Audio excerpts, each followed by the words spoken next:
अस्सलामुअलैकुम दोस्तों। तो आज मैं जो इस वीडियो में बनाने वाला हूं, तो सबसे पहले मैं आप लोगों को इसका नंबर दिखा देना चाहता हूं। तो चलिए यहां पर नंबर देख लीजिए 3055 2 ट्रांजिस्टर, और दूसरे नंबर पे होगा 4700 MFD 35 वोल्ट कैपेसिटर, और तीसरे नंबर पे होगा 2 रेजिस्टेंस 220 ओम्स का। तो चौथे नंबर पे हमने लिया है 12012 का एक ट्रांसफार्मर। तो इन सब को मिलाकर हम बनाने वाले हैं एक छोटा सा इन्वर्टर, जो कि आप लोग भी अपने घर में कुछ ही रुपये में बना सकते हैं। अगर आप लोगों के पास ये सारा सामान मौजूद नहीं है तो आप लोग मार्केट से ख़रीद कर ला सकते हैं, क्योंकि इसमें ज़्यादा रुपया खर्च होने वाला नहीं है। बिल्कुल कम किफ़ायत रेट में आप इसे बना सकते हैं। तो चलिए यहाँ पर हम दोनों कैपेसिटर के प्लस को एक साथ में हम जोड़ लेते हैं सबसे पहले। तो यहाँ पर अच्छी तरह से सोल्डिंग करना है ताकि छूट ना जाए बाद में। तो अब यहाँ पर देखिए, यहाँ पर ये ट्रांजिस्टर जो हम जोड़ रहे हैं 3055 का, तो ये दोनों टांग के दाएं बाएं में देखना है कि ज़्यादा दूरी किधर है, और यहाँ पे हमने जो लगाया है यहाँ पे दूरी किधर है। बिल्कुल सेम मिलाकर लगाना है, नहीं तो उल्टा हो जाएगा। तो इन चीज़ों का बिल्कुल ध्यान रखना है आप लोगों को। वैसे तो हमने इस ट्रांजिस्टर पे बेस इमीटर कलेक्टर को लिख रखा है ताकि आप लोगों को समझ में आ जाए। तो यहाँ पर देखिए दोनों, यानी एक ट्रांजिस्टर लग चुका है और दूसरे को हम लगा रहे हैं। तो देखिए यहाँ पर दोनों मेरा लग चुका है। अब यहाँ पर जो काम होने वाला है इसे आप लोग बिल्कुल ध्यान से देखिएगा।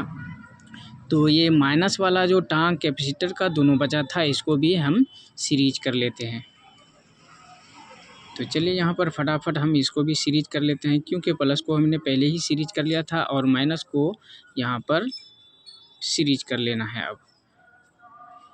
और दोनों टांग जो माइनस वाला बचा है उस पर हमने दोनों ट्रांजिस्टर को भी सोल्डिंग कर लिया है। और यहाँ पर अब जो होने वाला है इसे आप लोग ध्यान से देखिए, ये रेजिस्टेंस को कहाँ से कहाँ जोड़ना है।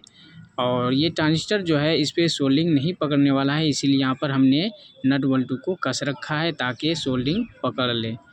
तो देखिए नट पे एक रेजिस्टेंस के छोर को हमने सोल्डिंग किया है, और दूसरा बेस वाला जो एक टांग और बचा था ट्रांजिस्टर का उस पे लगाया है, और दूसरा वाला ट्रांजिस्टर जो है जिस पे हमने नट बोल्ट कस रखा है, फिर उस पे दूसरे रेजिस्टेंस को सोल्डिंग करना है। तो चलिए यहाँ पर हम इस रेजिस्टेंस को भी फटाफट सोल्डिंग कर लेते हैं। तो चलिए यहाँ पर देखिए ये भी मेरा सोल्डिंग हो चुका है लगभग।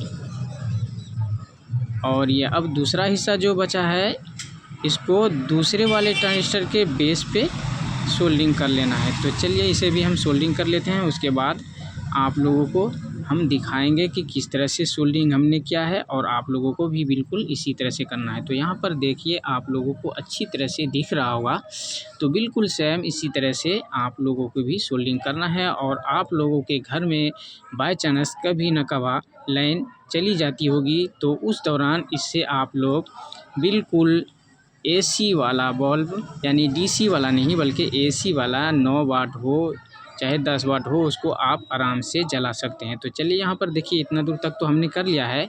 और यहाँ पर अब जो काम होने वाला है ये है ट्रांसफार्मर का वायर। ये नट बोल्ट जहाँ पे हमने कसा, तो देखिए नट बोल्ट जहाँ पे हमने कसा है बिल्कुल उसी जगह पे काले वायर को, यानी 12 वोल्ट के वायर को लगाना है, और बीच वाला जो होता है उसे हमें प्लस यानी कैपेसिटर के प्लस पे लगाना है, जिसे हमने सीरीज कर रखा है। तो चलिए यहाँ पर हम इसे भी जोड़ लेते हैं। और दूसरा वायर जो 12 वोल्ट का बचा है, यानी दोनों देखिए हमने जोड़ लिया है। तो देखिए यहाँ पर तीनों ट्रांसफार्मर के वायर को हमने जोड़ लिया है। ये हो गया अब 12 वोल्ट का सप्लाई, यानी 12 वोल्ट जो हम बैटरी का लेंगे इस प्लस वाले कैपेसिटर पे लगा देना है। तो चलिए ये भी जुड़ चुका है, और एक बच गया है ग्राउंड का। तो ग्राउंड वाला यहाँ जो माइनस का हमने सीरीज किया है बिल्कुल इस पे लगा देना है कैपेसिटर के माइनस पे, और ये सीरीज है दोनों से कनेक्ट। तो चलिए यहाँ पर देखिए सारा चीज़ तो कंप्लीट हो चुका है इधर का काम। अब कुछ नहीं बचा है इस साइड में, अब बच गया है इस साइड में। तो देखिए यहाँ पर हमने होल्डर को पहले ही कस रखा था, क्योंकि इस वायर पे हम एसी का करंट देते हैं, लेकिन यहाँ पे हम डीसी से कन्वर्ट किए हैं। तो यहाँ पर हम इसको होल्डर लगा रखे इस पे। तो देख लिए ना आप, ये जल गया है। तो फिर से एक बार आप लोगों को हम जलाकर दिखा देते हैं। तो देखिए कितना ज़बरदस्त लाइट है। तो आप 12 वोल्ट के बैटरी से आप एसी का करंट ले सकते हैं इन छोटे से इन्वर्टर से। तो आप लोग बिल्कुल अच्छी तरह से इसे देख चुके हैं। तो आप लोगों को ये वीडियो अच्छा लगा हो तो ज़रूर लाइक करें, शेयर करें और सब्सक्राइब भी करें। थैंक यू, शुक्रिया, कल मिलेंगे।